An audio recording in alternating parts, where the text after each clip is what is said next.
श्रीराम जय जय राम, श्रीराम जय जय राम, श्रीराम जय जय राम, श्रीराम जय जय राम, श्रीराम जय जय राम, श्रीराम जय। नमस्कार. आज दिनांक 14 फेब्रुवारी. श्रीराम जय राम जय जय राम. आनंद हवा असेल तर नाम घ्यावे. नमस्कार. आज दिनांक 14 फेब्रुवारी.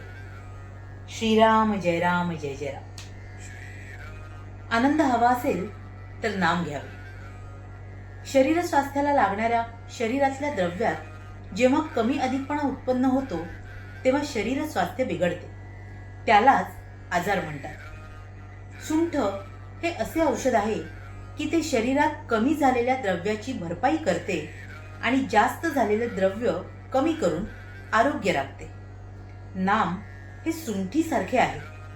पारमार्थिक प्रगतीच्या मार्गात प्रत्येक व्यक्तीतल्या ज्या ज्या गुणदोषांमुळे अडथळा येतो ते गुणदोष दूर करून भगवंताचे नाम प्रगतीचा मार्ग मोकळा करते. म्हणून कोणात कोणतेही गुणदोष असोत त्याने निष्ठेने नाम घेतले की त्याचे काम बिनचूक होऊन तो ध्येय गाठतो. आपल्या तेलाचा नंदादीप लावण्याची पद्धत आहे. तो अखंड तेवत ठेवायचा असतो. त्या तेलाचा पुरवठा करावा लागतो. तसेच ज्याला आनंदरूपी नंदादीप हवा असेल त्याने सतत नामरूपी तेलाचा पुरवठा करीत राहिले पाहिजे. थोडक्यात म्हणजे ज्याला आनंद हवा असेल त्याने सतत नाम घेतले पाहिजे. आनंदाचा उगमच नामात आहे. केव्हाही आणि कुठेही पाहिले तरी बर्फामध्ये गारपणा हा असायचाच. त्याचप्रमाणे परमात्म्याजवळ नेहमी आनंद हा असायचाच असे समजावे.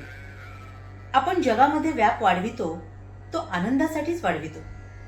पण भगवंताच्या व्यतिरिक्त असणारा आनंद हा कारणांवर अवलंबून असल्याने ती कारणे नाहीशी झाली की तो आनंद पण मावळतो. म्हणूनच हा आनंद अशाश्वत होय. खावे, प्यावे आणि मजा करावी हे तत्वज्ञान मला थोडेसे पटते. पण त्यामध्ये मोठा दोष असा की ते देहबुद्धीवर आधारलेले असल्याने कायमचे म्हणजे टिकणारे नाही. कारण आजची चांगली परिस्थिती उद्या बिघडली की याची मजा गेली. उलट येईल त्या परिस्थितीमध्ये आपण आनंद निर्माण करावा. रोज अगदी 5 मिनिटे का होईने पण भगवंताशी अनन्य व्हायला शिका. अशा त्या 5 मिनिटांचा आनंद 100 वर्षे नुसते जगून मिळणार नाही. साखरेच्या गोडपणाबद्दल तासनतास निरूपणे करण्यापेक्षा एक चिमूटभर साखर तोंडात टाकली असताना जसा खरा आनंद मिळतो तसेच इथे आहे. जगण्यामध्ये आनंद आहे ही गोष्ट खरी, पण आनंदाचे जगणे नसेल तर ते मेल्यासारखेच आहे. ज्याच्याजवळ भगवंत आहे त्यालाच आनंदाचे जगणे प्राप्त होईल. म्हणून ज्याला जगायचे आहे त्याने नाम घ्यावे. सदा सर्वदा योग तुझा घडावा असे श्री समर्थांनी मागितले. तुझा विसर न व्हावा असे श्री तुकाराम बुवांनी मागितले. याचे कारण हेच की जिथे भगवंत तिथे आनंदी आनंद असतो. व्यापारी लोक आज रोख उद्या उधार अशी पाटी लावतात. त्याचप्रमाणे आपणही आनंद रोख दुःख उधार अशी वृत्ती ठेवावी. ज्याचा आनंद नामात टिकेल त्याला नित्य दिवाळीच आहे. भगवंताने आपल्याला ज्या स्थितीत ठेवले आहे त्यात समाधान मानून त्याचा कधीही विसर पडू न द्यावा. श्रीराम जय राम जय जय राम. श्री स्वामी समर्थ. जय गुरुदेव. महाराज म्हणतात की सगळ्यात मोठा आनंद जर कोणता असेल तर तो भगवंताच्या नामाचा आनंद आहे. कारण इतर साऱ्या गोष्टी या परिस्थितीवर अवलंबून असतात. म्हणजे आज आपल्या मनासारखं काही घडलं की आपण आनंदात असतो, पण उद्या तीच परिस्थिती जर बदलली तर आपण दुःखी होतो. पण नामाचं मात्र नाही. कारण जी परिस्थिती भगवंत आपल्याला देऊ करतो ती आपण स्वीकारतो आणि भगवंताचं नाम सातत्याने घेत राहतो आणि म्हणूनच आपलं सारं जीवनच आनंदमय होऊन जातो. कारण मुळात भगवंत हा स्वतः आनंदमय आहे आणि जिथे भगवंत आहे तिथे आनंदाशिवाय दुसरं काहीच असू शकत नाही.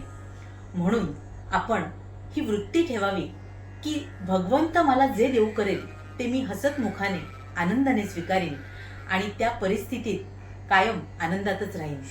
आणि मग अशा वेळी आपल्याला दुसऱ्या कुठल्याच विषयांची आसक्ती वाटणार नाही आणि आपलं जे शाश्वत साध्य आहे भगवंत प्राप्तीचं ते आपण निश्चितपणे गाठू शकू आणि समाधानही आपल्या आयुष्यात आपल्याला लाभेल. तेव्हा आपण सगळ्यांनीच हे जे सर्वश्रेष्ठ आनंददायी नाम आहे ते घेऊया आणि आपल्या भगवंताशी जोडले जाऊया.